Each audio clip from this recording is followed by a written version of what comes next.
प्रभु की स्तुति हो। यहूदा की लिखी हुई पत्री 12वां वचन का प्रथम वाक्य, यह तुम्हारी प्रेम सभाओं में तुम्हारे साथ खाते पीते समुद्र में छिपी हुई चट्टान सरीखे है।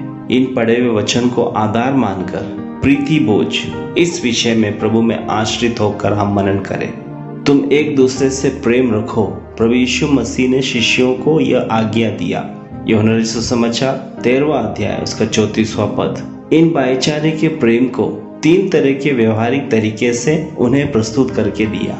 पहला, सेत में दान देने के द्वारा। दूसरा, स्नेह चुंबन द्वारा।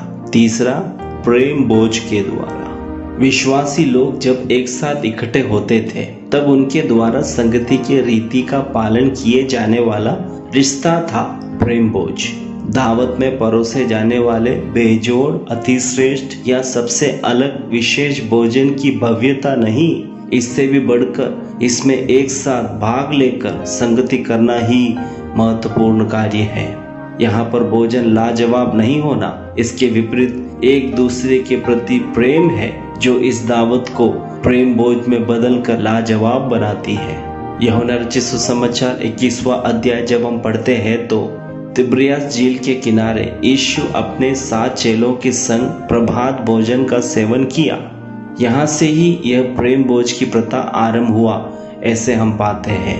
प्रभु यीशु मसीह जब इस धरती में थे उस समय चेलों ने अनुभव किए सामान्य बोझ की अनुभवों की यादगार पलों को कायम रखने के लिए बाद में चेलों ने प्रेरितों के काम के दौरान यह प्रीति बोझ को आरंभ किया, ऐसे कई लोग समझाते हैं। प्रेरितों के काम 6वां अध्याय पढ़ते हैं तो यरूशलेम आराधनालय में चेले बहुत होते जा रहे थे, तो वहां पर सेवकाई करने के लिए 7 व्यक्तियों को नियुक्त किया। हम सीखते हैं हम सभी का आदर्श पहली शताब्दी की कलीसिया होना है। प्रेरितों के काम 2 अध्याय के 42 पद में लिखा है, और वे प्रेरितों से शिक्षा पाने और संगति रखने में और रोटी तोड़ने में और प्रार्थना करने में लवलीन रहे। एक साथ जब हम संगति करते हैं तो प्रभु के साथ रहने वाली संगति का आनंद लेते हुए प्रभु भोज अर्थात प्रभु के मेज में रोटी तोड़ने, उसके बाद अपने साथ लाए भोजनों को सामान्य रूप से एक साथ सेवन करके तृप्त होना एक अच्छी आदत है। कोई भी अच्छी आदतों को ईमानदारी से कायम रखने से ही लंबे समय तक बना रहता है।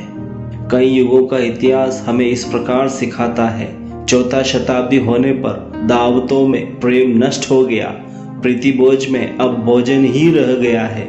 इस कारण कई लोगों ने दावतों का बहिष्कार किया। प्रेम बोझ का खासियत नष्ट होने पर इसका उद्देश्य पूर्ण ना होने के कारण संगति प्रभु की कलीसिया में से कम होती रही। पहले पढ़े गए वचन के टुकड़ों को एक बार और ध्यान दे तो पाओगे प्रीति बोझ में छिपे हुए चट्टान है जो प्रकट हो गया। वहाँ वचन इस प्रकार लिखा गया, यह तुम्हारी प्रेम सभाओं में छिपी हुई चट्टान सरीखे हैं। कौन है ये लोग? प्रभु की कलीसिया कभी भी इनको आदर्श बनाने लायक नहीं है। जैसे केन, बिलियाम, कोरह जैसे लोग जिनमें धोखेबाजी का बदले का स्वभाव इनके अंदर होने के कारण प्रीति बोझ का वास्तविक पहचान नष्ट हो गया। 12वें पद के आगे के भाग को जब पढ़ते हैं तो वहाँ लिखा हुआ है, तुम्हारे साथ खाते पीते और बेधड़क अपना पेट भरने वाले रखवाले हैं। यहाँ पर देखो प्रेम बोझ में से प्रेम जाता रहा, अब प्रेम बोझ की जगह खाने पीने जैसे शब्दों का उपयोग होने लगा। हमें जांचने की जरूरत है कि आज की हमारी प्रीति बोझ खाते पीते पेट भरने वाले रखवाले में बदल गया है क्या? अच्छी संगति, प्रेम, ईमानदारी हम पुनः लेकर आए। हम सबों का इकट्ठा होना प्रीति बोझ से चमक जाए। प्रेम बोझ के द्वारा शरीर की आवश्यकता के अनुसार भोजन खाकर तृप्त हो जाने के बाद मन की वेदनाओं को एक दूसरों को बांटने वाले हो, एक दूसरों को बलवंत करने वाले हो, प्रोत्साहन देने वाले जैसे समय होने पाए। इसके विपरीत एक दूसरे की बुराई करने वाले, एक दूसरों की निंदा करने वाले, एक दूसरों को सुई के तरह चुभोकर वेदना देने वाले जैसा ना होवे। आंखों को बंद करें, प्रार्थना करें। परम पवित्र पिता, हमारे प्रीति बोझ में यथार्थ मेल वाली संगति में रहकर एक दूसरे के प्रति सच्चे प्रेम प्रकट करने वाले होने पाए। इसके विरोध में आने वाली सभी शारीरिक शैतानी कार्य क्षेत्रों को हम निष्फल करते हैं। प्रीति बोझ की भव्यता नियमितता का सर्वोच्च स्थान बना रहने पाए, यीशु के नाम से मांगते हैं, आमीन। Have a blessed day.